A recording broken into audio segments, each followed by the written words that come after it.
भाग आहे उच्च शिक्षणातील संधी. आपण जनरली उच्च शिक्षण म्हणजे 12वी नंतर कन्सिडर करतो आणि जनरली 12वी नंतर म्हणलं की लोकांच्या मनामध्ये आहे की डॉक्टर झाला पाहिजे, इंजिनियर झाला पाहिजे, वकील झाला पाहिजे, याच्या पुढे जास्तीत जास्त प्राध्यापक झाला पाहिजे. याच्या पुढे लोकांचा फार काही मेजॉरिटी लोकांचा विचार नसतो. ठरलेले काही 4-2 नावं घेतले की आपलं करिअर संपलं. याच्या बाहेर आपण काही विचार करत नाही मित्र.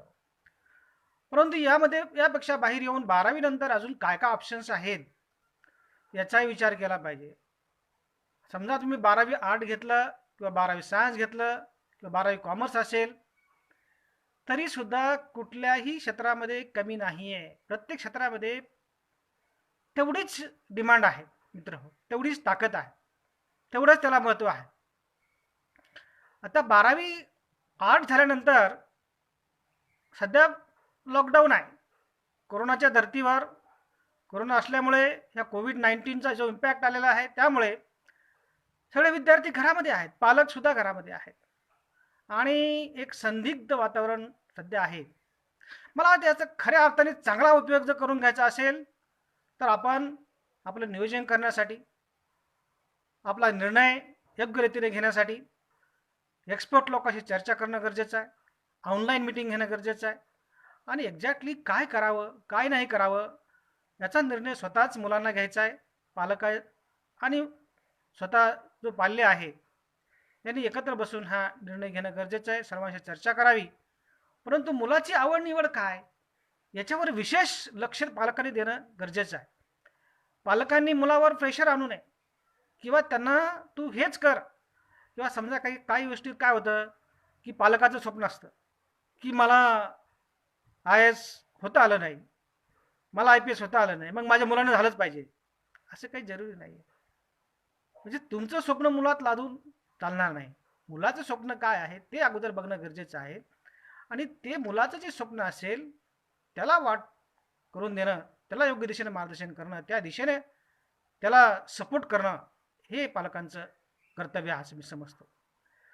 आता आपण थोडक्यामध्ये एक आढावा घेऊ की 12वी आर्ट झाल्यानंतर तुम्ही BA करू शकता, MA करू शकता. मग BA तुम्ही कुठल्या विषयामध्ये करायला पाहिजे? BA इंग्लिश असेल, MA इंग्लिश असेल किंवा इकॉनॉमिक्स असेल तर फार डिमांड आहे. इंग्लिश जागतिक भाषा आहे.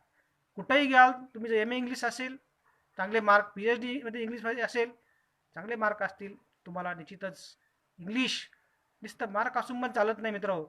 You must be able to talk English fluently. कारण जागतिक भाषा आहे त्यामुळे इंग्लिशला आपण जरी म्हणलं माय मराठी परंतु इंग्लिश ही गरजेची आहे. तुम्हाला जगात जायचं असेल, नॉलेज घ्यायचं असेल तर तुम्हाला इंग्लिश ही काळाची गरज आहे मित्र. त्यामुळे ही शिकणं आर्टमध्ये जर इंग्लिश असेल तर तुम्ही चांगल्या प्रकारे पुढे जाऊ शकता. इकॉनॉमिक्स असेल तरीसुद्धा पुढे जाऊ शकता. याचबरोबर तुम्ही ज्या काही फॉरेनच्या लँग्वेजेस आहेत जसे की जर्मन भाषा आहे किंवा जपानची भाषा आहे, या भाषा जर तुम्ही शिकले तर तुम्हाला त्या देशामध्ये पटकन नोकरी लागू शकते. जर्मनीमध्ये तर तुम्हाला जर्मनीत असेल तर तुमचं हायर एज्युकेशनसाठी स्कॉलरशिप तिथं मिळते. तुम्हाला काही खर्च सुद्धा करावा लागत नाही. पण तुम्हाला जर्मन भाषा येणं गरजेचं आहे. त्यामुळे फार महत्त्वाचं आहे. जपानमध्ये सुद्धा जर तुम्हाला जपान भाषा येत असेल तर तिथं सध्या माणसं नाही आहेत. तर भारतामधून जर लोक त्या ठिकाणी गेले, कारण तिथं बरेचसे वृद्ध लोक आहेत प्रमाणामध्ये, काम करणारा फोर्स जो आहे जो भारतातून गेला आणि भाषेचा प्रश्न आहे. जर तुम्हाला जपानी भाषा येत असेल तर तुम्हाला ताबडतोब त्या ठिकाणी नोकरी तर मिळेल आणि अर्थार्जन आणि चांगल्या प्रकारची कमाई त्या ठिकाणी होऊ शकते. त्यामुळे दुभाषी म्हणून सुद्धा तुम्ही जपानमध्ये, जर्मनीमध्ये किंवा तुम्हाला फ्रेंच भाषा असेल तर फ्रान्समध्ये, अशा प्रकारे तुम्हाला US मध्ये तुम्हाला कुठलाही ते इंग्लिश येत असेल चांगलं तर तुम्हाला त्या ठिकाणी डिमांड आहे मित्र हो. याचबरोबर फिजिकल जिओग्राफी असेल, हिस्ट्री असेल, या विषयामध्ये सुद्धा तुम्हाला भरपूर स्कोप आहे. याचबरोबर तुम्ही समजा BA असेल तुमचं, हॉटेल मॅनेजमेंट करू शकता. काही विद्यार्थ्यांना हॉटेलमध्ये आवड आहे. हॉटेल मॅनेजमेंट करणं म्हणजे काही तो कुक नव्हे हा विचार डोक्यातून काढा. हॉटेल मॅनेजमेंट पूर्ण मोठमोठे 5 स्टार हॉटेल्स त्या ठिकाणी चालवणे, त्याचं मॅनेजमेंट करणे हा that is a challenging job आहे. आवड असेल तर जरूर त्यामध्ये जाणं गरजेचं आहे. फॅशन डिझायनिंग चांगलं क्षेत्र आहे. त्याचबरोबर तुम्ही bachelor of computer application BCA किंवा BBA हेही गोष्टी करू शकता. BA करून LLB करू शकता, वकील होऊ शकता, हे तर सर्वांना माहितीच आहे. किंवा MAd BEd करून शिक्षकी पेशामध्ये सुद्धा तुम्ही येता. पण चॅलेंजिंग काही गोष्टी आहेत की इव्हेंट मॅनेजमेंट हा सुद्धा चांगला डिप्लोमा आहे, त्यामध्ये सुद्धा आपण जाऊ शकता. एक विशेष क्षेत्र म्हणून आपण आता सध्या लक्ष दिलं पाहिजे ते म्हणजे bachelor of journalism and mass communication. याचबरोबर प्रोफेशनल आर्ट म्हणजे BA म्हणजे जनरल आर्ट नाही, प्रोफेशनल आर्टमध्ये समजा एखाद्याला डान्सिंग येत असेल, सिंगिंग येत असेल किंवा काही इन्स्ट्रुमेंट वाजवता येत असेल किंवा तुम्हाला काही शॉर्ट फिल्म बनवता येत असेल किंवा कोरिओग्राफी तुम्ही करू शकत असाल तर त्याला सुद्धा फार चांगलं आवड असेल तुम्हाला तर ते सुद्धा डिप्लोमे तुम्ही करू शकता. मित्र हो, डान्स करणे किंवा सिंगिंग करणे याला सुद्धा TV मध्ये भरपूर आता डिमांड आहे. मला विशेष सांगायला आवडेल की माझा स्वतःचा मुलगा सध्या यावर्षी 10वीत आहे, पण गेल्या 7-8 वर्षापासून म्हणजे लहानपणीपासून तो डान्सिंगमध्ये आहे. त्याची आवड आहे, मी त्याला प्रमोट करतोय, शिकतोय आणि त्यामुळे त्याचा कॉन्फिडन्स लेवल वाढलेला आहे, एक्झरसाईज वाढलेला आहे. TV मध्ये 1-2 त्याचे 4-5 कार्यक्रम झालेले आहेत. चांगली संधी आहे आणि त्याला जे आवड असेल तर मी त्याला थांबवणार नाही. त्याला जी काही फिल्म इन्स्टिट्यूट आहे FTPI फिल्म इन्स्टिट्यूट पुण्यामध्ये आहे किंवा मुंबईमध्ये इन्स्टिट्यूट आहेत फिल्म, त्यामध्ये सुद्धा प्रवेश घेतला तर त्यामध्ये वेगवेगळ्या क्षेत्रामध्ये आपण किंवा ड्रामा आहे, नाट्यशास्त्र, सोशिओलॉजीमध्ये, तर नाट्यशास्त्रामध्ये आपण विद्यार्थ्यांना जरी पाठवलं तरी विद्यार्थी त्या ठिकाणी चांगली संधी आहे. त्याच्या आवडीप्रमाणे आपण त्याला जाऊ देणं गरजेचं आहे. ग्राफिक डिझाईन असेल, ॲनिमेशन असेल, याही गोष्टीमध्ये चांगल्या प्रकारे डिमांड आहे. फक्त पालकांना विनंती आहे की मुलांची कल काय, मुलांची आवड काय, त्यांचं स्वप्न काय हे पाहणं गरजेचं आहे. आपलं स्वप्न मुलामध्ये लादणं हे चुकीचं आहे. त्यामुळे मुलामध्ये काय होतं, बरेचसे मुलं डिप्रेशनमध्ये जातात. पालकाचं म्हणणं असं आहे, पालकाचं म्हणणं तसं आहे, मग मला नको आहे आणि वडील म्हणतात नाही नाही तुला करावाच लागेल. यामध्ये काय होतं, मुलामध्ये बऱ्यापैकी डिप्रेशन येतं आणि मग कदाचित त्याच्यामध्ये सक्सेस यायची फेल्युअर होण्याची शक्यता असते. म्हणून मुलांना विश्वासात घेऊन त्या ठिकाणी त्याची आवड निवड बघून, त्याचं पोटेन्शियल बघून त्याला आपण सपोर्ट करणं गरजेचं आहे. डेफिनेटली आपण त्याला ऑप्शन दाखवणं गरजेचं आहे, पाणी दाखवणं गरजेचं आहे की हे पाणी आहे, या ठिकाणी हे गोष्ट आहे. मग तो ठरवेल हे कुठलं घ्यायचं आणि कुठलं नाही घ्यायचं. ऑप्शन्स देणं आपलं कर्तव्य आहे आणि मग त्या दिशेने आपण सपोर्ट करणं गरजेचं. आता 12वी नंतर कॉमर्स साईड घेतली समजा तुम्ही तर त्या ठिकाणी BCom करू शकता, BBA करू शकता, हॉटेल मॅनेजमेंटही करू शकता, फॅशन डिझायनिंग आहे, इव्हेंट मॅनेजमेंट आहे, हे गोष्टी कॉमन आहेत. बरोबर. त्याचबरोबर चार्टर्ड अकाउंटंट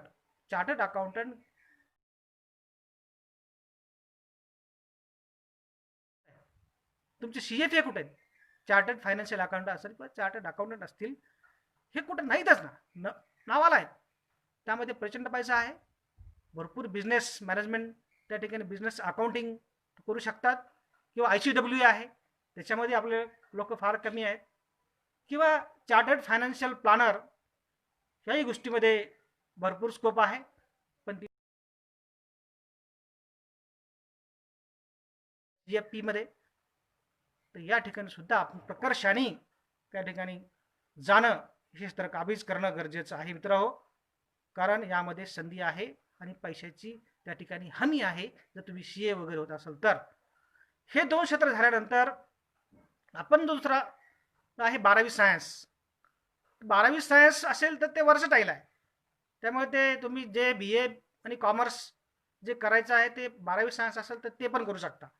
त्याचबरोबर म्हणजे जे 12वी कॉमर्स करू शकता किंवा 12वी आर्ट्स करू शकता, ते 12वी सायन्स असेल तर तुम्ही ते पहिले दोन्हीचे करू शकता. त्याचबरोबर विशेष म्हणजे तुमचं PCM ग्रुप असेल, फिजिक्स केमिस्ट्री मॅथ किंवा फिजिक्स केमिस्ट्री बायोलॉजी असेल तर त्या अनुषंगाने तुम्हाला सिलेक्शन करता येईल. तुमचं बायोलॉजी असेल तर डेफिनेटली तुम्ही म्हणणार की मला मेडिकलला जायचं आहे, मग मेडिकलमध्ये वेगवेगळ्या गोष्टी आहेत, MBBS आहे, BMS आहे, BHMS आहे, आणि विशेष करून क्लिनिकल सायकोलॉजी हा जो विषय आहे त्याला पण सुद्धा फार डिमांड आहे, किंवा नर्सिंग आहे, ह्याही गोष्टीला फार डिमांड आहे. Particularly clinical psychology. आजकाल प्रॉब्लेम काय झाला आहे, बऱ्याचशा समाजामध्ये डिप्रेशन आहे, मानसिक संतुलन मुलांचं असेल, पालकांचं असेल, किंवा समाजाचंच एकूण पर्टिक्युलर UK आणि US मध्ये तर त्याला प्रचंड डिमांड आहे क्लिनिकल सायकोलॉजी, कारण मानसिक संतुलन बिघडत चाललेलं आहे. आणि मग ज्याला प्रश्न समजून घेण्यासाठी, माणसाची सायकोलॉजी समजून घेण्यासाठी तुम्हाला क्लिनिकल सायकोलॉजी हा विषय सुद्धा फार महत्त्वाचा आहे. त्यामध्ये तुम्ही सुद्धा डिग्री करून भविष्यामध्ये तुम्ही फॉरेनमध्ये तसंच भारतामध्ये सुद्धा चांगल्या प्रकारे तुम्हाला डिमांड याच्यामध्ये आहे. दुसरा कोर्स BDS आहे.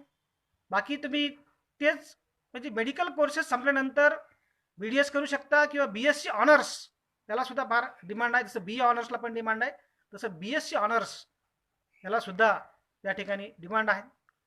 ह्या गोष्टी झाल्यानंतर तुम्हाला BSc स्पेस रिसर्च, किंवा तुम्हाला जर MSc तुमचं फिजिक्स असेल, MSc फिजिक्स असेल, किंवा MSc इलेक्ट्रॉनिक्स असेल, किंवा BE इलेक्ट्रॉनिक्स असेल, अशा लोकांसाठी त्या ठिकाणी स्पेसमध्ये रिसर्चसाठी संधी आहे. ॲस्ट्रॉफिजिक्स असेल तुमचं, ॲस्ट्रॉफिजिक्ससाठी सुद्धा चांगली संधी आहे. मला आपल्याला आवर्जून सांगायला आवडेल की महाराष्ट्राच्या म्हणण्यापेक्षा मराठवाड्यातल्या हिंगोली तालुक्यातल्या औंढा नागनाथ या ठिकाणी त्या ठिकाणी लिगो इंडिया हा प्रोजेक्ट चालू झालेला आहे. लिगो इंडिया हा अमेरिकेच्या संयुक्त विद्यमाने भारताचा प्रोजेक्ट आहे.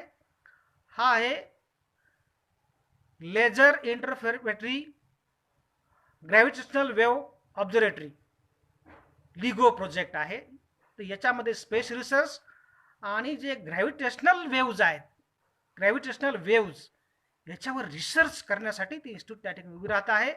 आणि त्यासाठी जो काही सिलेबस किंवा जे काही एम्प्लॉईज लागणार आहेत, ज्यांच्यामध्ये ज्यांना लेझरवर स्टडी आहे, ॲस्ट्रॉफिजिक्सवर ज्यांची स्टडी आहे, असे लोक त्या ठिकाणी एम्प्लॉयमेंट लागणार आहेत. आत्ताच आपले त्या ठिकाणी आपले पाल्य तयार असतील तर त्या ठिकाणी जॉब लागतील, नाहीतर बाहेरचे लोक येऊन पुन्हा त्या ठिकाणी जॉब मिळवतील आणि आपले लोक पुन्हा त्या ठिकाणी वॉचमॅन म्हणून, किंवा लय झाले शिपाई म्हणून, किंवा कपडा झाडू मारायला आपले लोक त्या ठिकाणी राहतील. हे होऊ नये म्हणून आत्ताच आपण काळजी घेणं गरजेचं आहे. आणि अधिकारी पदावर त्या ठिकाणी ती मोठी संस्था हिंगोलीला होते, त्या ठिकाणी जाऊन बघणं आणि त्याचा पूर्ण अभ्यास करणं सुद्धा गरजेचं आहे.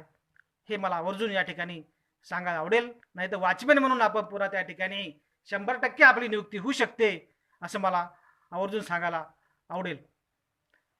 मित्रहो, हा जनरल झाल्यानंतर आपला जो महत्त्वाचा आणखी विषय आहे इंजिनिअरिंग. इंजिनिअरिंग ही टेक्नॉलॉजी साईड आहे, त्याला कुठलीही मर्यादा नाही आहे. तुम्ही मग म्हणाल मला IITलाच जायचं आहे, खाईल तर तुपाशी नाही तर राहील उपाशी, असं काही नसतंय. प्रत्येकाला IIT लागेलच असं काही नाही. आता IIT रेप्युटेड IIT आहेत, जवळपास 23 IIT भारतामध्ये झालेल्या आहेत. भरपूर NITs आहेत, नवीन IIT झालेले आहेत. त्यासाठी तुम्हाला JEE ही परीक्षा देणं गरजेचं आहे. JEE मेन ही कुठेही ऑल इंडिया कुठल्याही अभियांत्रिकी महाविद्यालयात प्रवेश घ्यायचा असेल तुम्हाला JEE मेन परीक्षा चालते. आणि जर तुम्ही JEE मध्ये मेनमध्ये चांगला स्कोअर केला आणि पहिल्या 1.5 लाखामध्ये आले तर तुम्हाला JEE ॲडव्हान्समध्ये तुम्ही क्वालिफाय होता आणि त्याच्यामध्ये तुम्हाला चांगला स्कोअर आला तर तुम्हाला IIT मध्ये सुद्धा प्रवेश मिळतो. Indian institute of technology definitely नावाजलेल्या संस्था आहेत मित्रहो, त्या ठिकाणी जाणं प्रत्येकाचं स्वप्न असणं गरजेचं आहे.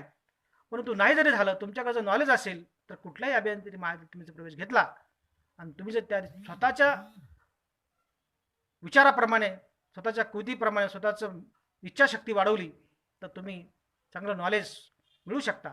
कारण शिक्षक शिकवतील, पण तुमची इच्छा, your will power is very important.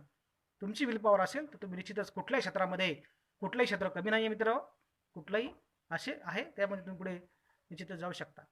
त्याचबरोबर आहे इंजिनिअरिंगमध्ये गेल्यानंतर तुम्ही वेगवेगळ्या ब्रांच आहेत ते सांगत बसत नाही. त्याचबरोबर आर्किटेक्चर एक चांगलं क्षेत्र आहे. बॅचलर ऑफ आर्किटेक्चर हे जवळपास 5 वर्षाचं कोर्स, डिग्री कोर्स आहे. त्याच्यामध्ये तुम्हाला चांगल्या प्रकारचं स्कोप आहे. त्या ठिकाणी प्लॅनिंगमध्ये बिल्डिंगचं प्लॅनिंग आहे, त्या ठिकाणी करण्यासाठी तुम्हाला याची नितांत गरज पडते. मित्रांनो, हे सगळे कोर्स ग्रॅज्युएशन तुम्ही कुठलंही करा, तुम्हाला जे एमपीएससी यूपीएससी करायचं असेल तर तुम्ही जरूर त्या ठिकाणी सक्सेस होऊ शकता. बीएससी ॲग्री करूनही तुम्ही त्या ठिकाणी जाऊ शकता. ॲग्रीमध्ये सुद्धा चांगला स्कोप आहे. किंवा इंजिनिअरिंग करून सुद्धा तुम्ही एमपीएससी करू शकता. जर तुम्हाला इच्छा असेल तर एमपीएससी करू शकता. आजच्या काळामध्ये पाहिलेलं आहे की जास्तीत जास्त सक्सेस रेशो जे विद्यार्थी बीएससी ॲग्री आहेत किंवा इंजिनिअरिंग बॅकग्राऊंडचे आहेत हे जास्त सक्सेस आहे यूपीएससीमध्ये. आणि महाराष्ट्राच्या सक्सेसचं प्रमाण वाढत आहे. आणि एमपीएससीमध्ये सुद्धा आता बऱ्यापैकी मराठा बहुजन समाजाचं प्रमाण वाढत आहे. हा निश्चितच एक चांगली गोष्ट आहे. आरक्षणाचाही त्याच्यामध्ये निश्चितच रोल आहे असं मला आवर्जून सांगायचं पाहिजे.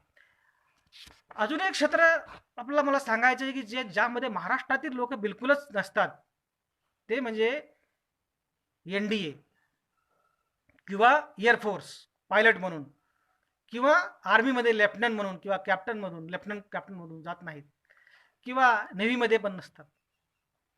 आपले लोक जास्तीत जास्त बंदूक घेऊन किंवा त्या ठिकाणी इन्फंट्रीमध्ये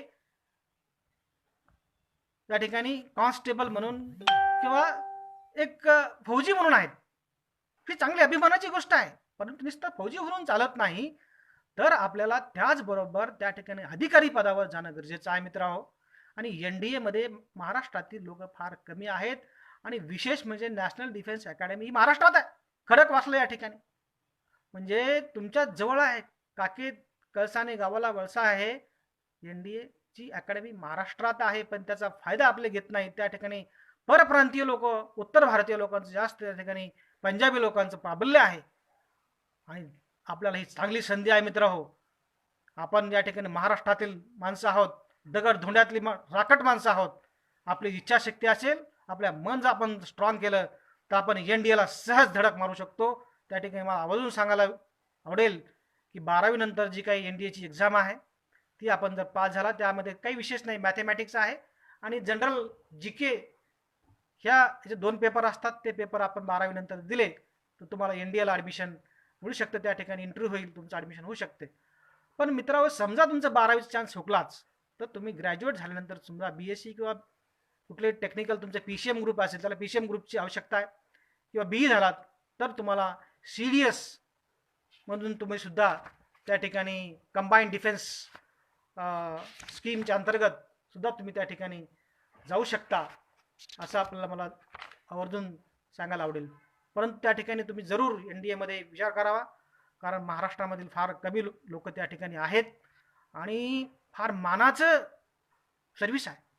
तुम्ही लेफ्टनंट म्हणून जॉईन होता आर्मीमध्ये किंवा नेव्हीमध्ये आणि एअरफोर्समध्ये तुम्ही त्या ठिकाणी पायलट, असिस्टंट पायलट म्हणून त्या ठिकाणी जॉईन होता तर त्यावेळेस तुम्हाला फार मान सन्मान आणि तुमची राहण्याची सोय, त्या ठिकाणी पूर्ण फॅमिली, मुलांची शिक्षणाची सोय आणि एक समाजामध्ये प्रतिष्ठा असते.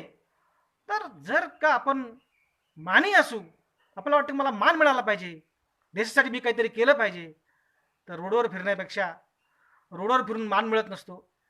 तर तुम्हाला मान खरंच मिळायचं असेल तर तुम्ही देशामध्ये एनडीएमध्ये जाणं गरजेचं आहे. आणि फार काय अवघड गोष्ट नाही आहे. आपण ठरवलं तर हे फार शक्य आहे. यामध्ये काही प्रायव्हेट पायलट पण आहे, त्याला कमर्शियल पायलट म्हणतो. जे काही एअरलाईन्स आहेत, विमान वाहन आहेत, त्यामध्ये सुद्धा प्रायव्हेट इन्स्टिट्यूट त्या ठिकाणी फ्लाईंग स्कूल चालवतात. मुंबईमध्ये फ्लाईंग स्कूल आहेत किंवा दिल्लीमध्ये काही नॅशनल फ्लाईंग स्कूल आहेत, बॉम्बे फ्लाईंग स्कूल आहे. या ठिकाणी सुद्धा प्रायव्हेट पायलट, त्याला कमर्शियल पायलट म्हणतो आपण, हे सुद्धा आपण बनवू शकतो. त्यासाठी एनडीएची गरज नाही. मग एनडीएची गरज नसताना सुद्धा तुम्ही त्या ठिकाणी पायलट बनू शकता, कमर्शियल पायलट बनू शकता कंपन्यामध्ये, विमान कंपन्यामध्ये.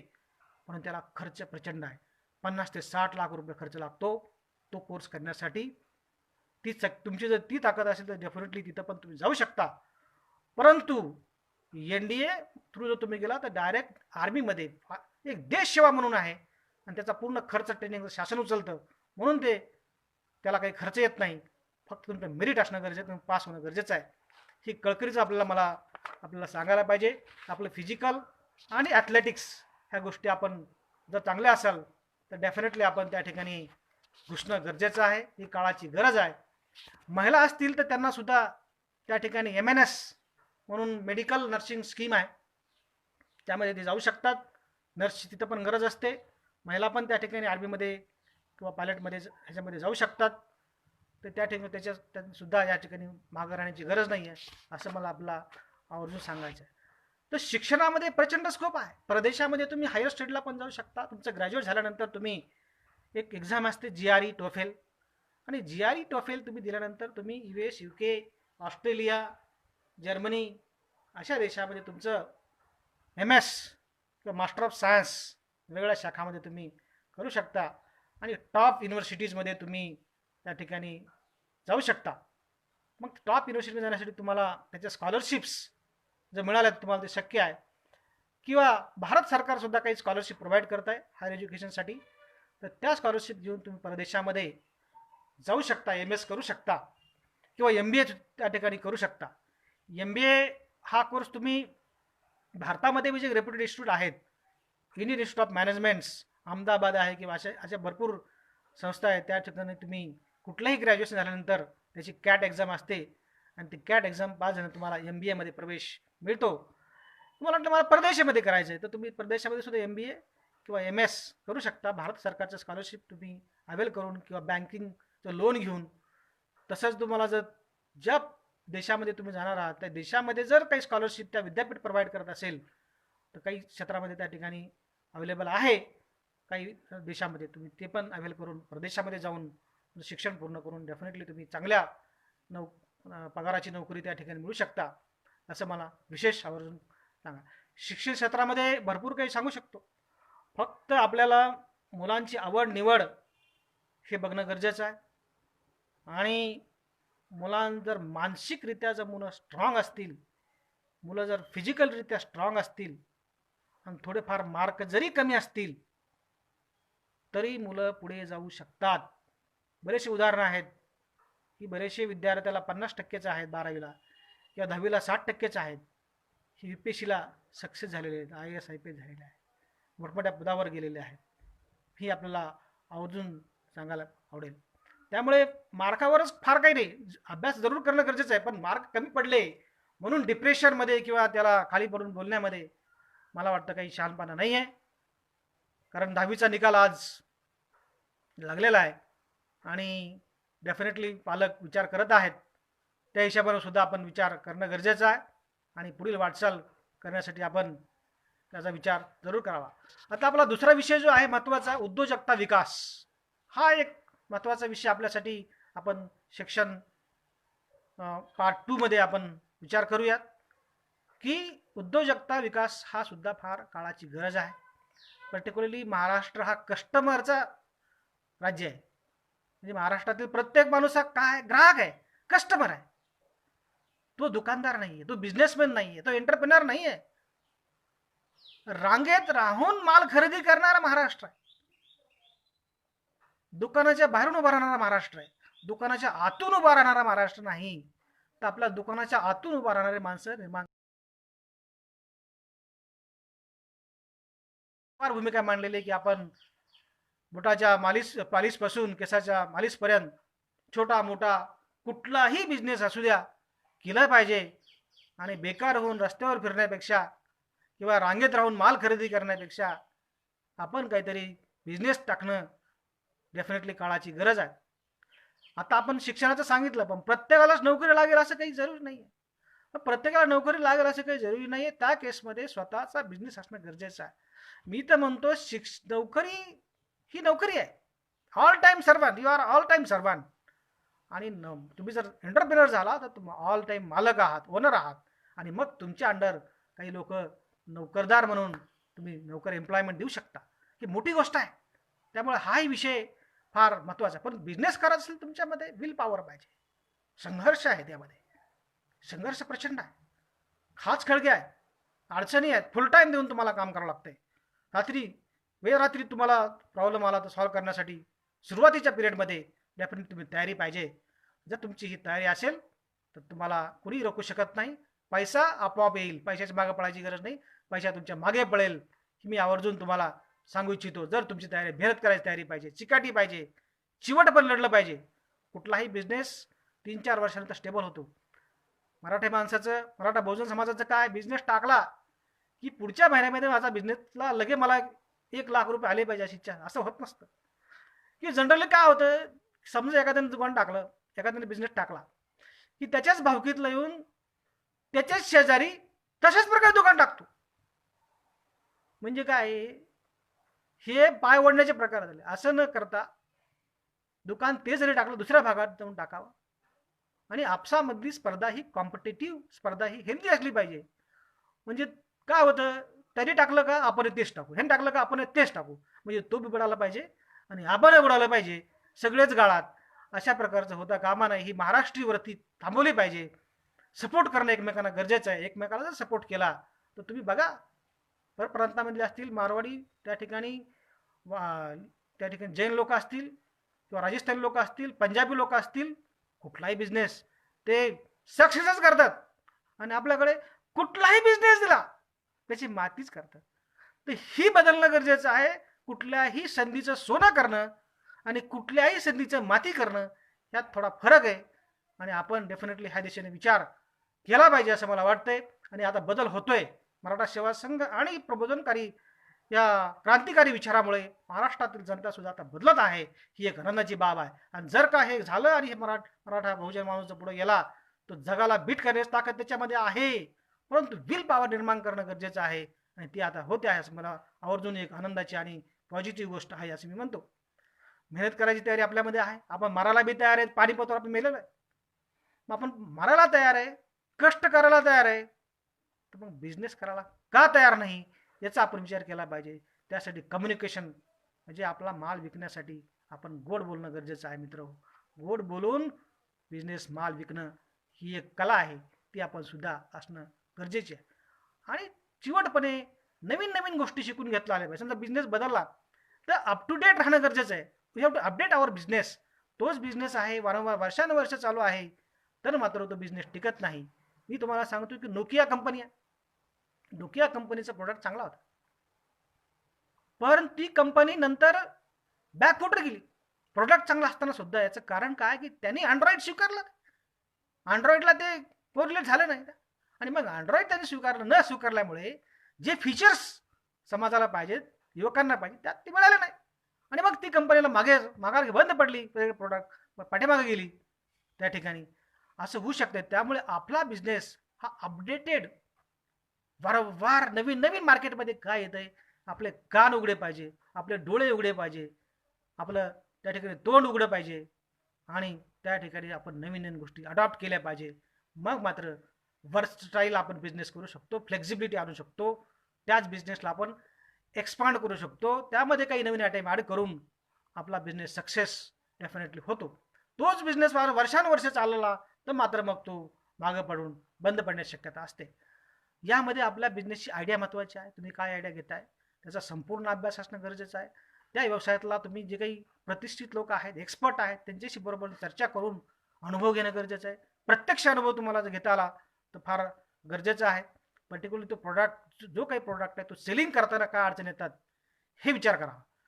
तुम्हाला खरा फीडबॅक कस्टमरचा कधी मिळतो, तुम्ही जर मार्केटमध्ये गेले आणि त्या ठिकाणी ती वस्तूबद्दल ग्राहक, त्या ठिकाणी कस्टमरचं काय म्हणणं आहे, whether they are satisfied with this product or not, हे आपल्याला जर कळालं तर आपण तो प्रोडक्ट कसा करावा, त्यात काय चेंजेस करावे, मग आपण काय पॉलिसी अडॉप्ट केली पाहिजे, हे सर्वेतून ठरतं. तेवढं मार्केटचा सर्वे हे करणं गरजेचं आहे. आपल्याला जागा आपल्या बिझनेससाठी असणं गरजेचं आहे. त्याची पैसा, भाग भांडवल थोड्याफार प्रमाणात असावं. नसेल तरी बँकेतून तुम्ही घेऊ शकता किंवा जे काही जिल्हा उद्योग केंद्र आहे त्याच्यामार्फत तुम्हाला बँक फायनान्स करतात. तर महाराष्ट्र गव्हर्नमेंटसुद्धा सध्या 50 लाखापर्यंत काही ठराविक छोटे मोठे बिझनेस करता कर्ज देत आहे. त्याचाही आपण लाभ घेऊ शकता. सध्या कोरोनाची परिस्थिती आहे त्यामुळे बरेचसे बिझनेस बंद पडलेले आहेत. परंतु याच्यामध्ये, या मंदीमध्ये बरेच लोकांचे जॉब धोक्यात आहेत किंवा जॉब गेलेले आहेत. मंदी आलेलं आहे मार्केटमध्ये, सगळं काही ठप्प पडलेलं आहे. आणि या मंदीमध्ये संधी कशी शोधायची याचा आपण जरूर विचार केला पाहिजे. मंदीमध्ये संधी आहे यासाठी टिकून राहणं हे गरजेचं आहे. आपल्या कर्जाचे हप्ते आणि जागेचं भाडं सुद्धा त्या ठिकाणी नियोजन करून आपण कमीत कमी कसं करून या ठिकाणी टिकून राहणं आपण गरजेचं आहे. या ठिकाणी ह्या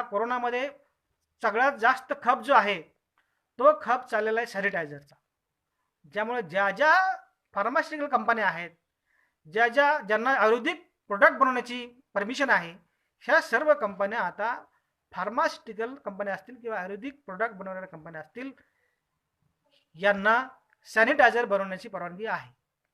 त्या बनवत आहेत आणि सॅनिटायझर हे सध्या प्रचंड प्रमाणात खपतंय, लोक जाऊन आणतायत. त्याचबरोबर ते सॅनिटायझर घराच्या समोर किंवा अपार्टमेंटच्या खाली ठेवण्यासाठी एक जे काही मेकॅनिझम, एक फ्रेम लागेल, जी की पायाना प्रेस होऊन त्या ठिकाणी लिक्विड बाहेर येईल, अशा प्रकारे सध्या गरज आहे. ती फ्रेमसुद्धा चांगल्या प्रकारे खपत आहे. हे भविष्यामध्ये याच्यामध्ये तुझा सध्या पैसा लोक कमवत आहेत, याचाही आपण विचार करणं गरजेचं आहे. नवीन नवीन गोष्टी तुम्ही जर शिकून घेतल्या तर त्यामध्ये डेफिनेटली तुम्हाला नवीन संधी, नवीन बिझनेस मिळू शकतो. सध्या वर्क फ्रॉम होम चालू आहे. वर्क फ्रॉम होममध्ये ऑनलाईन टीचिंग लर्निंग सुद्धा चालू आहे. ऑनलाईन आता हे जे व्याख्यान मला मराठा सेवा संघ औरंगाबादने घेतलेली आहे, ही ऑनलाईन घेतलेली आहे मित्र. एक संधीच आहे ना, खर्च आहे. लोकांना चहा बाजवायचा नाही आहे, लोकांना एकत्र येण्यासाठी फुलं आणायची नाही आहे, पाण्याची बॉटल आणायची नाही आहे, एकत्र गर्दी करायची नाही आहे. हे मला आपल्याला जरूर सांगायचं आहे की हा एक चांगली संधी आहे. आणि ऑनलाईन टीचिंग लर्निंगमध्ये आता आमच्या कॉलेजमध्ये आम्ही किंवा बऱ्याच कॉलेजमध्ये सध्या ऑनलाईन क्लासेस चालू केलेले आहे. घरी बसल्या बसल्या शिक्षक लोक हे टीचिंग करत आहेत. त्यासाठी लागणारे जे हार्डवेअर आहे, तुमचा मोबाईल आहे किंवा लॅपटॉप आहे, त्याला प्रचंड डिमांड अजून बी आहे. परंतु मोबाईल बिघडला, लॅपटॉप खराब झाला तर दुरुस्ती आपल्याला यायला पाहिजे. त्यामध्ये संधी आहे. लॅपटॉपची विक्री आपल्याला करता आली पाहिजे, मोबाईलची विक्री आपल्याला करता आलं पाहिजे. ह्याचे स्टोअर बंद नाही आहेत, ह्याची गरज आहे. मायक्रोफोनची गरज आहे. आता बऱ्याच ठिकाणी आम्हाला वेब कॅमेरे लागतात, कारण त्याचं रेकॉर्डिंग करावं लागते त्या टीचिंग लर्निंगचं. ते वेब कॅमेरे लागतात, त्या ठिकाणी ब्लूटूथ लागते. ह्या सर्व गोष्टी आता मी ऑर्डर केलेल्या आहे, पण आम्हाला मिळत नाही मार्केटमध्ये. ह्याचा अर्थ स्पष्ट आहे की जर का आपण देशी बनावटीच्या ह्या वस्तू, स्पेअर्स पार्ट्स लॅपटॉपचे असतील, मोबाईलचे असतील, मायक्रोफोनचे असतील, ब्लूटूथ असेल, ह्या गोष्टी जर आपण या ठिकाणी बनवू शकलो तर त्याला प्रचंड डिमांड आहे आणि वाढतच जाणार आहे. ही काही कमी होणारी गोष्ट नाही. ऑनलाईन टीचिंग लर्निंगमध्ये ही भविष्यामधली फार मोठी संधी आहे. याची मला आपल्याला मोबाईल ॲक्सेसरीज असतील, ह्या गोष्टी बंद होत नाहीत मित्र हो, कारण याची भविष्यामध्ये हळूहळू प्रचंड डिमांड वाढतच चाललेली आहे. हे आपल्याला मला आवर्जून सांगायचं आहे. याच्यामध्ये ऑनलाईन टीचिंग करताना त्याचबरोबर डिजिटल मार्केटिंग हा एक मोठा बिझनेस आपल्या समोर आलेला आहे. समजा तुमचा कुठला बिझनेस आहे आणि त्या बिझनेसचं आता मार्केटिंग करायचे, फेसबुकवर त्या पोस्ट अपलोड करायच्या किंवा लिंक्डइन पोस्ट अपलोड करायचं, तुमचं वेबसाईट अपडेट करायचं आणि तुमचं पेज हे बूस्ट करायचं. तर याच्यामध्ये डिजिटल मार्केटिंगसाठी तुम्ही छोटा फार कमी खर्चामध्ये हा बिझनेस चालू करू शकता. बऱ्याचशा बिझनेसवाल्यांना वेबसाईट अपडेट करायची, बऱ्याचशा लोकांना करायचं आहे. ह्या कालावधीमध्ये त्यांना हे सगळं अपडेट करायचं आहे. तर त्याचा फायदा घेऊन आपण डेफिनेटली हे करणं गरजेचं आहे. पण मला एक संधी अशी आहे की तुमचा प्रोडक्ट हा स्वस्त पाहिजे. जर का तुमचा प्रोडक्ट महाग असेल आणि चीनचा प्रोडक्ट हा स्वस्त असेल तर मग तुमचा प्रोडक्ट कोणी घेणार नाही. चीनच्या मोबाईलपेक्षा किंवा चीनच्या लॅपटॉपपेक्षा किंवा चीनच्या मायक्रोफोनपेक्षा किंवा चीनच्या ब्लूटूथपेक्षा तुमची वस्तू जर स्वस्त असेल तर ती घेतली जाईल आणि क्वालिटी पाहिजे. त्यासाठी तुम्हाला संधी आहे, पण मेहनत आहे. चीन करू शकतात, आपण करू शकत नाही का? करू शकते. आणि कस्टमरला सुद्धा रिक्वेस्ट राहील की त्या ठिकाणी 2-5 रुपये जास्त गेले तर भारतीय बनावटीच्या वस्तू घेणं, खरेदी करणं अत्यंत गरजेचं आहे मित्र हो. तरच भारत त्याला त्याचा 100% फायदा होऊ शकतो, असं मला आपल्याला जरूर सांगायचं. रतन टाटा यांनी सांगितलेलं आहे, रतन टाटा म्हटलेले आहे की जर का भारतीय बनावटीचे प्रोडक्ट हे चीनच्या प्रोडक्टपेक्षा स्वस्त भावात दिलं तर भारत ही महासत्ता होऊ शकते. कारण सध्या चीन टॉपला असण्याचं कारण, एकमेव कारण म्हणजे त्यांचे प्रोडक्ट पूर्ण जगामध्ये जात आहेत आणि सध्या चीनवर बहिष्कार, म्हणजे अलिखित बहिष्कार म्हणता येईल, सर्व राष्ट्र आहेत. याचा संधीचा फायदा घेऊन बऱ्याचशा परकीय कंपन्या, फॉरेन कंपन्या, US UK कंपन्या भारतामध्ये येऊ इच्छितात आणि भविष्यामध्ये डेफिनेटली भारताला चांगली संधी आहे. आपण सुद्धा घरी बसल्या बसल्या प्रोडक्ट हे चीनपेक्षा स्वस्त असले पाहिजे, कुठलाही प्रोडक्ट असो. मग तुम्ही दुर्वडीला कलर खेळता. आता हा कलर कुठून आणतात? चायनी कलर आणतात. चायनानं कधी दुर्वड खेळली का? त्यांनी कधी रंगपंचमी खेळली का त्यांच्या बापजाद्यानं? मात्र कलर मात्र आपण त्यांचा वापरतो, पिचकाऱ्या आपण त्यांच्या वापरतो. हे बदलणं गरजेचं आहे. आता दिवाळीमध्ये आपण फटाके वाजवतो, हा सुद्धा माल आपण चायनामधून आणतो बराचसा. त्यांच्या बापजाद्यानं कधी दिवाळी साजरी केली नाही, पण आपण मात्र त्यांचा माल आणतो. हे बदलण्यासाठी आपल्याला आपल्या भारतीय बनावटीचे प्रोडक्ट भरपूर संधी आहेत. कुठलाही प्रोडक्ट तुम्ही म्हणजे नुसतं तुमचं डेकोरेशन आहे, डेकोरेशन घरावर लावणार डेकोरेशन, छोटे मोठे बल्ब असतात, हे एवढे स्वस्त येतात चायनीवाले. आपण जर बनवले हे तर मात्र मग आपल्याला 100% आपला प्रोडक्ट मिळू शकते आणि आपला त्या ठिकाणी बिझनेस होऊ शकते. आता प्रचंड जवळपास 59 ॲप चीनचे बंद केले. तर हे ॲप बंद केल्यानंतर आपल्याला संधी आहे की भारतीय बनावटीचे त्यांचं टिकटॉक ॲप बंद केलं. मग आपलं एक काहीतरी ठीकठाक किंवा चांगलं ॲप तयार आलं, टिकटॉकच्या ऐवजी ठीकठाक ॲप आपल्या लोकांनी तयार केलं तर काय अवघड आहे? आपल्याकडे एवढे बी कम्प्युटर लोक आहेत, IT चे लोक आहेत, ते साधे साधे ॲप जर बनवले किंवा कॅम स्कॅनर आहे किंवा शेअरइट आहे, हे सगळे ॲप जर आपण आपले वापरले, आपले बनवले, तर आपल्याला कोणावर डिपेंड राहायची गरज आहे ना, आपलं उत्पन्न वाढू शकते असं मला सांगायचं आहे. मित्रहो, एवढे प्रचंड ॲप आहेत पण आपण ते चीनचे वापरतो किंवा परदेशी ॲप वापरतो. हे ॲप आपण आपले वापरणं गरजेचं आहे. फेसबुक आणि व्हॉट्सॲप हे सुद्धा ज्या कंपन्या आहेत, फेसबुक कंपनी आहे, त्यांनी व्हॉट्सअप विकत घेतले.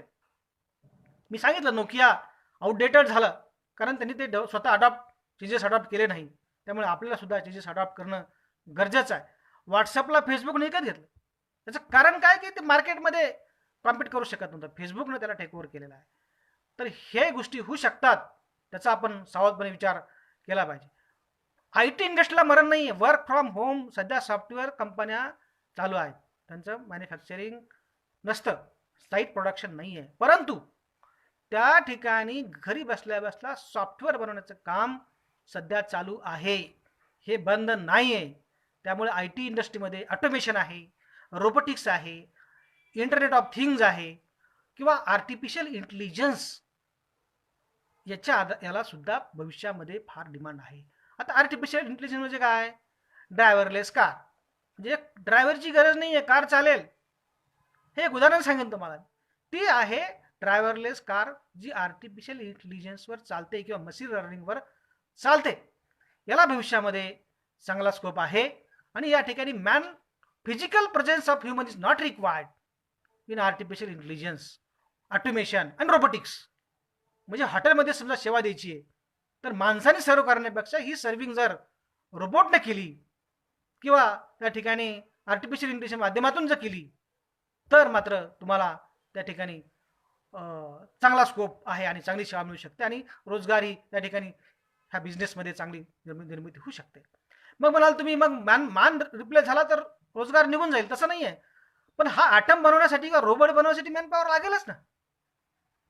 असं आहे, शेवटी माणूस हा निर्माता आहे. कुणी जरी बनलं ना तर माणूसच निर्मिती करणार आहे त्याची, मग त्यामध्ये ऑटोमेशन येतं आणि त्यामध्ये माणसाचे प्रॉब्लेम सॉल्व्ह होतात. हे मात्र आपल्याला जरूर या ठिकाणी मला आपल्याला सांगायचं आहे. मात्र आपल्याला ह्या सगळ्या वस्तू चीनपेक्षा आपण जर स्वस्त देऊ शकलो तरच आपण हे करू शकतो असं मी आपल्याला आवर्जून सांगू शकतो. आता ह्या सॅनिटायझर धर्तीवर मी अगोदरच सांगितलं की सॅनिटायझर लागणार आहे कोरोना असल्यामुळे, थर्मामीटर लागतंय, ऑक्सिमीटर लागतंय, हायजीनच्या वस्तू लागतंय. हायजीन म्हणजे घराची फरशी साफ करणे, साफसूफ करणे, घरगुती वस्तू आहे, ब्रश असतील किंवा त्या ठिकाणी टाईल्स क्लिनिंग असेल, केमिकल्स असतील, या वस्तूची सध्या भरपूर डिमांड आहे आणि हे लागणारच आहे. त्यामुळे याच्यामध्ये बिझनेस आपण डेफिनेटली करू शकता. त्याचबरोबर इम्युनिटी तुमची वाढवण्यासाठी, रोगप्रतिकार शक्ती वाढवण्यासाठी आता काही बातम्या वाचल्या, काही लोकांनी इम्युनिटी वाढवणारे बिस्किट बनवले, त्यामध्ये तुळस टाकून, अश्वगंधा टाकून किंवा अद्रक टाकून, जे काही संत्री टाकून, अशा प्रकारचे काही वस्तू टाकून त्या ठिकाणी सांगितलं की आम्ही इम्युनिटी पॉवर वाढवते आणि प्रचंड बिझनेस चालू केला. पापड बनवले ते इम्युनिटी पॉवर वाढवायचे. काही लोकांनी बिस्किटं बनवली इम्युनिटी पॉवर वाढवायची. ते रामदेव बाबांनी इम्युनिटी वाढवण्यासाठी त्या गोळ्या बनवल्या. पैसा प्रचंड कमवून राहिले. आयटम सगळ्याला माहिती आहे. हे आयटम आपल्यालाही माहिती आहे त्यामध्ये काय काय आहे. ते आपणही वापरून आपला प्रोडक्ट लॉन्च करून आयुष मंत्रालयाकडून परमिशन मिळत आहेत. तुम्ही टाका प्रपोजल की इम्युनिटी वाढवणारा हा पदार्थ आहे, यात हे कंटेंट आहे, ह्याने इम्युनिटी वाढते, तुम्हाला परमिशन मिळते, तुमचा बिझनेस चालू होतो. हे आपल्याला मला आवर्जून सांगायला आवडेल. पॅकिंग केलेल्या वस्तू सध्या वापरत आहे. सुट्ट्या वस्तू आणण्यापेक्षा पॅकिंग केलेल्या वस्तू वाढवत आहे. मी तुम्हाला आवर्जून सांगेन की BVG एक कंपनी आहे, गायकवाड सरांची BVG आहे. ही कंपनी फक्त हाऊसकीपिंग याचे कॉन्ट्रॅक्ट घेऊन लाखो करोड रुपये भारतामध्ये परदेशामध्ये सुद्धा BVG ही कंपनी गायकवाड साहेबाची, हा मराठा माणूस आहे, प्रचंड पैसे कमवतोय. साध्या कामावर मोठा बिझनेस करोडो रुपये कमवतोय. तर आपणही हे 100% करू शकतो असं मला आपल्याला वाटतंय. पण त्याचा ब्रँड निर्माण करणं गरजेचं आहे. BVGने ब्रँड निर्माण केला, येवले चहाने ब्रँड निर्माण केला, किंवा गोली वडापावने सुद्धा ब्रँड निर्माण केला, म्हणून त्यांनी हे केलेलं आहे, बिझनेस वाढलेला आहे. मित्र हो, कस्टमर होण्यापेक्षा दुकानदार होणं गरजेचं आहे. दुकान कुठलंही टाका, मी म्हणते हेच दुकान टाका. मग तुम्ही फर्निचरचं दुकान टाकू शकता, फर्निचर स्टोरेजचं. आता जे काही फर्निचरचे दुकान आहेत हे आपले नाहीत, किंवा जे प्लायवूडचे दुकान आहेत, प्लायवूड काम करणारे आहेत, हे सगळे जैन लोक आहेत, अग्रवाल लोक आहेत. कुठलाही धंदा मोठा छोटा नाही आहे, हे आपण करू शकतो. फर्निचर राजस्थानी लोक करू शकतात, आपल्या लोकाला ते शिकणं गरजेचं आहे. टीव्हीचं दुकान करू शकता, टीव्ही दुरुस्ती करू शकता, मोबाईलचं दुकान करू शकता, कम्प्युटरचं दुकान करू शकता, इलेक्ट्रिकल दुकान करू शकता किंवा दुरुस्ती करू शकता. साधा पेन बनवण्याची फॅक्टरी तुम्ही करू शकता. तुम्ही गॅस सिलेंडर असेल, भांडे असतील, बकेट असेल, साबण असेल, रेफ्रिजरेटर असेल, ओव्हन असेल, घरामधील प्रत्येक वस्तू वापरतात तुम्ही. घरामध्ये तुमच्या 1000 वस्तू, त्या 1000 वस्तूपैकी तुम्ही एक वस्तू जरी बनवू शकले किंवा विकू शकले, 3 गोष्टी आहेत. वस्तू बनवणे, आपल्याच्यानं जमलं, फार उत्तम वस्तू बना, प्रोडक्शन, उत्पादन. समजा आपल्याला आपली कॅपॅसिटी नाही आहे वस्तू बनवण्याची, त्याची फ्रँचायझी घेणे किंवा दुकान टाकणे, डिस्ट्रीब्युशन. त्याला काय लागतं का डोकं, ते करू शकता. समजा आपल्याला तेही जमलं नाही, मग काय करू शकतो तुम्ही? मग आपण जास्तीत जास्त सर्व्हिसिंग करू शकतो, फ्रीजची सर्व्हिसिंग करू शकतो. त्या ठिकाणी जे काही वॉटर फिल्टर्स आहेत त्याचं सर्व्हिसिंग करू शकतो, किंवा कुठलाही फॅन असेल इलेक्ट्रिशियनचं काम करू शकतो. बेकार राहण्यापेक्षा कुठलीही सर्व्हिसिंग करू शकता, याच्यामध्ये पैसा आहे. किंवा तुम्हाला हे जमलं नाही, मग घर बसल्या बसल्या तुम्ही कन्सल्टन्सी त्या कंपनीला देऊ शकता की तुमचं प्रोडक्शन वाढवण्यासाठी ह्या गोष्टीचे मी तुम्हाला करू शकतो, आमच्याकडे हे ब्रेन पॉवर आहे, आम्ही तुम्हाला कन्सल्टन्सी प्रोव्हाइड करू शकतो. म्हणजे कन्सल्टन्सी आहे, एक मॅन्युफॅक्चरिंग आहे, किंवा दुकानदारी डिस्ट्रीब्युशन आहे, ट्रेडिंग म्हणा, किंवा सर्व्हिसिंग आहे. अशा वेगवेगळ्या क्षेत्रामध्ये तुम्हाला वाव आहे. कुठलाही प्रोडक्शन तुम्ही, एवढे प्रचंड महाराष्ट्रामध्ये कॉटन बनते, कॉटन पिकते, कपाशी, हे सगळं कपाशी जाते गुजरातमध्ये. कपडे ते बनवत आहेत आणि त्या आपण त्यांना दीड दमडीनं माल विकतो कपाशीचा, आणि ते कपडे महाराष्ट्रात येतात. मग ते 1000 रुपये इथूनच कमवतात. महिलांचे कपडे असतील, रेडीमेड असतील, गारमेंट्स असतील, टॉप जे महिला वापरतात, त्याला प्रचंड पैसा मिळते, एकदम स्वस्तामध्ये बनवतात ते. तर ते आपले लोक मात्र त्याला महागामध्ये खरेदी करतात. आपला माल स्वस्तात विकायचा, ते त्याच्या थोडंसं प्रोसेस करतात, आपण तोच माल आपण महागात घ्यायचा, म्हणजे आपण बुडीत. अशा प्रकारची मानसिक कस्टमर वृत्ती ही आपली राहिलेली आहे. यातून आपण बाहेर येणं फार गरजेचं आहे मित्र. आता तुम्हाला सांगतो, महाराष्ट्रामधील कुठलीही सर्व्हिस इंडस्ट्रीला डिमांड आहे. इव्हन तुम्ही नुसतं गॅरेज जरी टाकलं, 2 व्हीलर असेल, 4 व्हीलर असेल गॅरेज, किंवा कार डेकोरेशन असेल, कारची सजावट आहे, त्यामध्ये टेप टाकणे, त्या ठिकाणी कारचे मधले सीटचं कव्हर टाकणे, त्यामध्ये पूर्ण कुशनिंग करणे, हे छोटे मोठे धंदे सुद्धा अहो घर बसल्या बसल्या लाखो रुपये कमवत आहे लोक. आपले लोक काय करताय, एक तर शेती करताय, शेतीमध्ये पुन्हा कर्ज काढताय सावकाराकडून, बँकेचं कर्ज काढताय, ते कर्ज काही फिटत नाही. मग सावकार कर्ज काढताय, तेही खर्च फिटत नाही, सावकार काय असं कर्ज देत नाही.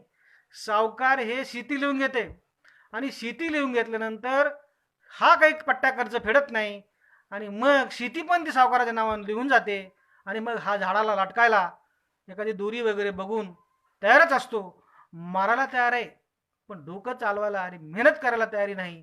ही मानसिकता आपण जर बदलली तर आपण जी माणसं मारायला तयार असतात ते काय पण करू शकतात हा विषय आपण घेऊन पुढे जर गेलो तर आपण 100% जगाला हरवू शकतो, असं मला विशेष करून आपल्याला सांगायला आवडेल. त्यामुळे कस्टमर वृत्ती आपण बदलणं गरजेचं आहे मित्र. आता आपल्याकडे बरेचसे शेतीमधून प्रोडक्ट आपण बाहेर काढतो. शेतीमधून डाळ घेतो, तेल बिया आहेत, त्याच्यावर व्यवस्थित व्याख्यान झालेलं ऑलरेडी की जेवढा काही शेतीमधून येणारे प्रोडक्ट आहेत, तेल बी आहे, शेंगदाणा आहे, करडी आहे, याच्यापासून तेल बनवणे आणि तेल विकणे यासाठी सुद्धा यंत्रणा आपण उभा केली. तर त्यामध्ये सुद्धा शुद्ध तेल मिळण्यासाठी ग्रामीण भागातील युवकांना संधी आहे. दूध पॅकिंग करून त्या ठिकाणी त्याची ही करून विकणे, संकलन करणे, यामध्ये सुद्धा ग्रामीण भागातील लोकांना चांगल्या प्रकारचा डिमांड आहे. मित्र हो, आडत दुकानदारी फार वाईट आहे. यामध्ये शेतकऱ्याचा भाजीपाला असेल, शेतकऱ्याचे धान्य असेल, याचा लिलाव केला जातो आणि आडत दुकानदार कमिशन खातात आणि शेतकऱ्याचा लिलावात माल विकला जातो. यासाठी सुद्धा यंत्रणा बदलली तर शेतकऱ्याला हमी भाव मिळू शकते आणि मग शेतकरी सदन होऊ शकतं. ही यंत्रणा बदलण्यासाठी राजकीय इच्छाशक्ती आणि सामाजिक दबाव जर आला तर हे भविष्यामध्ये होऊ शकते, असं मी आवर्जून आपल्याला सांगतो. भविष्यामध्ये जे टेक्नॉलॉजी आहे, मी सांगितल्याप्रमाणे आर्टिफिशियल इंटेलिजन्स आहे, डेटाबेस आहे, त्याचबरोबर IT इंडस्ट्रीज, कम्प्युटर इंडस्ट्री आहेच, त्यात काही मरण नाही आहे, त्याला वाढणारच आहे. इलेक्ट्रिकल व्हेकल येणार आहे. इलेक्ट्रिकल व्हेकल्स आता डिझेल पेट्रोल संपणार आहे आणि डिझेल पेट्रोल संपल्यानंतर मग आप इलेक्ट्रिकल व्हेकल्स, त्याचं सर्व्हिसिंग, त्याचं चार्जिंग, हे आतापासून तुमच्या समोर बिझनेस उभा आहे की इलेक्ट्रिकल व्हेकलला चार्जिंग करायचं आहे, त्या ठिकाणी त्याचं सर्व्हिसिंग करायचं आहे, इलेक्ट्रिकल व्हेकल वापरायचे आहे, तर त्यासाठी बिझनेस समोर उभे आहे, तर तुम्ही करू शकता. सोलार, जे काही रिन्युएबल एनर्जीज आहेत, सोलर एनर्जी आहे, याचा सुद्धा वापर करून आपण चांगल्या प्रकारे पैसे भविष्यामध्ये डेफिनेटली याचा बिझनेस आपण करू शकतो. कारण नुसतं शेतीवर परवडणार नाही, त्यासाठी तुम्हाला ॲडव्हान्स हायटेक शेती करावी लागेल. त्यामध्ये इंटरनेट वापरावं लागेल, आधुनिक यंत्र वापरावं लागते, पेरण्यासाठी यंत्र वापरावं लागेल, धान्य हार्वेस्टिंगसाठी काढावं लागेल. आपण हार्वेस्टिंग मॅन्युअली काढू शकत नाही, आता चुकीचं आहे. पेरणी सगळी टेक्नॉलॉजीनं करणं आहे, याचं नियोजन पूर्ण आपल्याला डेटा सायन्समध्ये करणं आहे किंवा आर्टिफिशियल इंटेलिजन्स वापरून कुठल्या पिकाला काय कीड लागेल आणि कधी लागेल याचा अंदाज आणि त्याची फवारणी, ही आर्टिफिशियल इंटेलिजन्स आणि डेटा सायन्सच्या आधारे होऊ शकते. अशा प्रकारचे स्मार्ट इरिगेशन किंवा स्मार्ट फार्मिंग, त्यामुळे आपण या बिझनेसमध्ये आवर्जून उतरणं आता गरजेचं आहे. शेतीबरोबर तुम्हाला आता मी बरेचसे पिकं आहेत, जेव्हा कांदा पिकतो, प्रचंड कांदा पिकतो, तो रस्ता फेकला जातो. त्याचं प्रॉपर स्टोरेज, कोल्ड स्टोरेज करून ज्यावेळेस तो कांदा लागेल त्यावेळेस देणे, ज्यावेळेस एक्स्ट्रा आहे त्यावेळेस साठवणे, हे शेतकऱ्याला जर तंत्रज्ञान अवगत करून दिलं आणि आपल्यासारख्या नवयुवकांनी त्यामध्ये एंट्री केली तर आपल्यालाही स्टोरेज, कोल्ड स्टोरेजमध्ये पैसे मिळतील, असं मी आपल्याला आवर्जून सांगतो. बाकी शेतकऱ्याला भरपूर बिझनेस आहे, छोटे मोठे. समजा निश्चित तुम्ही डाळ आणली, जे काही डाळी आहेत, आणि त्याची फूट करून तुम्ही विकली तर ती तुम्हाला जवळपास 1.5 भावाने विकली जाते. प्रोसेसिंग करणं गरजेचं आहे. शेतकरी आतापर्यंत फक्त कुठलंही पीक काढतो, उत्पादन घेतो, हार्वेस्टिंग करतो, बट पोस्ट हार्वेस्टिंग कुठलीही प्रक्रिया करत नाही. त्यामध्ये आपल्याला नवयुवकांना संधी आहे. शेतकरी उत्पादन करतोय ना, करू द्या. मग युवकांनी आता त्याला प्रोसेसिंग करणं गरजेचं आहे. डाळ बनवणं गरजेचं आहे, तेल काढणं गरजेचं आहे, दूध प्रोसेसिंग करणं गरजेचं आहे, त्या ठिकाणी कांद्याचं स्टोरेज करणं गरजेचं आहे, कॉटन प्रोसेसिंग करणं गरजेचं आहे. हे केल्यास तुम्हाला त्या ठिकाणी पैसे, त्यातून नवीन संधी मिळू शकतात, असं मला आवर्जून सांगायचं मित्र हो. आता काही घरगुती छोटे मोठे बिझनेस अजून भरपूर आहेत. एक काही 2-3 तुम्हाला एक्झाम्पल सांगतो. LED जो बल्ब आहेत, हे घरी बनवू शकता. LED बल्ब तुम्ही जर वापरले तर LED बल्ब हे लाईट इमिटिंग डायोड बल्ब जे आहेत, हे यामुळे इलेक्ट्रिसिटी वाचते. 50-60% पेक्षाही जास्त इलेक्ट्रिसिटी कमी लागते. आणि LED बल्बचे साहित्य त्याचे सुट्टे पार्ट आणून घरी एक प्रेस मशीन आणून त्याचं डाय आणि पंच आणून तुम्ही घरी 5-50 हजारामध्ये LED बल्ब बनवण्याची फॅक्टरी टाकू शकता एका 10 बाय 10च्या खोलीमध्ये. आणि महिन्याकाठी 50-60 हजार रुपये तुम्ही कमवू शकता. कारण LED बल्ब ही रिक्वायरमेंट आहे, कन्झ्युमेबल आयटम आहे. रोज कितीतरी बल्ब जातात, नवीन बल्ब घ्यावाच लागतात. आणि LED बल्ब घरी बसल्या बसल्या तुम्ही बनवू शकता. आणि तुम्ही त्या ठिकाणी डिस्ट्रीब्युशनसाठी वेगवेगळ्या दुकानामध्ये त्या ठिकाणी डेव्हलप करून तुम्ही स्वतः सुद्धा त्या ठिकाणी सप्लाय करू शकता. आणि ही चांगल्या प्रकारचा बिझनेस फार कमी भांडवलामध्ये आपण LED बल्ब बनवणे घरगुती व्यवसाय घरी बसल्या बसल्या करू शकता. 2-4 कामगार जर ठेवले तर तुम्हाला सहज 50-60 हजारापर्यंत 1 लाखापर्यंत महिना उत्पादन होऊ शकतंय, नफा मिळू शकतो, असं आपल्याला मी आवर्जून सांगू इच्छितो. त्याचबरोबर तुम्ही मार्केटमध्ये कुठलाही बिझनेस जे सध्या आहेत ना त्याच्यावर ताबा घ्या. जे बिझनेस आहे, जे दुकान दिसलं की हेच माझं दुकान झालं पाहिजे असा विचार तुम्ही करू शकता. म्युच्युअल फंडामध्ये जर तुम्ही पैसे गुंतवले, समजा ज्याला बिझनेस करायचाच नाही पैसे आहे, तर म्युच्युअल फंडामध्ये पैसे जर गुंतवले लॉंग टर्ममध्ये, त्याचा जर प्रॉपर दिमाग असेल तर काही लोक काहीच न करता बसल्या बसल्या पैसे कमवत आहे म्युच्युअल फंडामध्ये सुद्धा. पण लॉंग टर्म पैसे त्यात गुंतवायचे असतात, त्यासाठी एक्स्ट्रा पैसे असणं गरजेचं आहे. परंतु ज्याच्याकडे भांडवल नाही त्याने मात्र त्यात लफड्यात न पडता छोटे मोठे बिझनेस करणं गरजेचं आहे. सरदारजी लोक असतील किंवा त्या ठिकाणी हरियाणाचे लोक असतील, सगळे ट्रान्सपोर्टमध्ये आहेत. महाराष्ट्रातील लोकांना ट्रक पण चालवायला जमत, त्यातून पैसे कमवत आहे. ट्रकमध्ये ट्रान्सपोर्टमध्ये हा बिझनेस बंद पडत नाही आहे. ट्रक ट्रान्सपोर्टेशन चालू आहे. ट्रक एजन्सी तुम्ही करू शकता. 2-4 ट्रक असले तर तुम्ही इथून माल खाद्यपदार्थाचा वाहतूक चालू आहे, ती बंद नाही. यामध्ये सुद्धा प्रचंड पैसा त्या ठिकाणी आहे. परंतु आपल्याला डेअरिंग बाहेर फिरायची, ज्याला फिरायची आवड पाहिजे. मी पूर्ण भारतामध्ये फिरेल, परदेशात फिरेल. मित्र हो, पंजाबी लोक पूर्ण कॅनडामध्ये आहेत, US मध्ये आहेत, युरोपमध्ये आहेत, गुजराती लोक आहेत, तमिळ लोक आहेत. वेगवेगळे बिझनेस तिथं करतायत, नोकऱ्या करतायत, बिझनेस करतायत. आपण मात्र आपलं गाव, आपला राज्य सोडायला तयार नाही, आपलं गाव सोडायला तयार नाही. आणि त्यामुळे आपण भिकारी होत चाललेलो आहे. तुम्ही गाव सोडा, शेतीवर फार डिपेंड राहू नका. शेतीवर एका दुसरा जो असेल ते करील, त्याच्यावर प्रोसेसिंग होत असेल तर करा, मग त्यात फायदा आहे. नाही तर सरळ बाहेर पडा, परदेशामध्ये जा. त्या ठिकाणी परदेशात जाऊन, कॅनडामध्ये जाऊन, US मध्ये जाऊन ट्रक चालवा, काय हरकत नाहीये. त्या ठिकाणी जे पैसे मिळत आहेत ना, भारतामध्ये 10 वर्ष नोकरी केल्यानंतर जे पैसे मिळत आहेत तिथं 1 वर्षात पैसे मिळत आहेत. तर ह्याचा विचार करून तुम्ही त्या ठिकाणी परदेशामधून जे काही लोक जात आहेत, पंजाबी लोक जात आहेत, हरियाणा लोक जात आहेत, उत्तर भारतीय जात आहेत, तुम्ही काय असे तसे आहे का? तुम्ही पण जाऊ शकता. इच्छाशक्ती पाहिजे घरातून बाहेर पडायचं. तुम्ही काही झालं तर भांडून शेतात जाऊन झाडाला लटकायला तयार आहे. झाडाला लटकण्यापेक्षा तुम्ही जर बाहेर जा ना, तिकडे जाऊन मारा, परदेशात मारा, काय हरकत नाही. परदेशात मिळेल तर इथं नका मरू. तर कारण त्यातला पैसा तिथं आहे. कमीत कमी नाव तरी होईल की बाबा त्या ठिकाणी हा परदेशामध्ये गेला, यमनामध्ये होता, यमनात मग पडून मेला. अशा प्रकारचा विचार झाला तरी सुद्धा चालते. परंतु आपण गाव सोडण्याशिवाय पर्याय नाही, असं मी आपल्याला आवर्जून सांगेल. नुसतं तुम्ही झेरॉक्स सेंटर जरी टाकलं, 1 झेरॉक्स मशीन टाकली तरी पैसा मिळतंय. इंटरनेट कॅफे टाकला तरी पैसे मिळते. प्रिंटिंग आहे आजकाल, एक फॅशन आहे टी शर्टवर फॅशन. टी शर्टवर आपला फोटो छापायचा, त्यासाठी टी शर्टवर फोटो छापण्यासाठी सुद्धा छोटी मशीन आहे, प्रिंटिंग होऊ शकते, त्याच्यामध्ये पैसे मिळतात. रोजगार भरपूर आहे, फक्त तुमची तयारी पाहिजे. कुठलाही बिझनेस आहे तुम्हाला यामध्ये भरपूर आहे. आता जे काही लोकांनी स्टार्टअप केलेलं आहे, नवीन स्टार्टअप आहे, त्यामध्ये झोमॅटो असेल, ऑनलाईन तुम्ही ऑर्डर करू शकता, घरी आणून देते तुम्हाला खायची वस्तू, झोमॅटो आहे. किंवा तुम्ही घरी बसल्या बसल्या तुम्ही बुक करू शकता तुमची बस, रेड बस आहे, किंवा तुमचा ओला आहे, टॅक्सी आहे, उबेर आहे. हे ॲप आहेत, ॲप. अशा प्रकारचे ॲप तुम्ही डेव्हलप करून घर बसल्या बसल्या सुद्धा पैसे कमवू शकता. आणि याला फंडिंग झालं गव्हर्नमेंटचं. अशा ॲपला नवीन ॲप आहेत, आता भरपूर ॲप नवीन येतात मार्केटमध्ये. आणि त्याच्यामध्ये फक्त घर बसल्या बसल्या डोकं चालवायचं आहे, ऑनलाईन बिझनेस करायचा. अमेझॉन आहे, फ्लिपकार्ट आहे, हे ऑनलाईन सेलिंग करतायत तुमचा माल, तुमचा जो प्रोडक्ट आहे. तर तुम्हाला समजा काही मॅन्युफॅक्चरिंग जमत नाही, किंवा दुकाने टाकता येत नाही, किंवा तुम्हाला सर्व्हिसिंग जमत नाही, किंवा तुम्हाला ट्रेडिंग जमत, मग तुम्ही कमीत कमी online e commerce e business याच्यामध्ये तरी पडून तुम्ही जरी समजा त्या ठिकाणी चांगले पैसे कमवू शकता असं मला आवर्जून वाटतंय.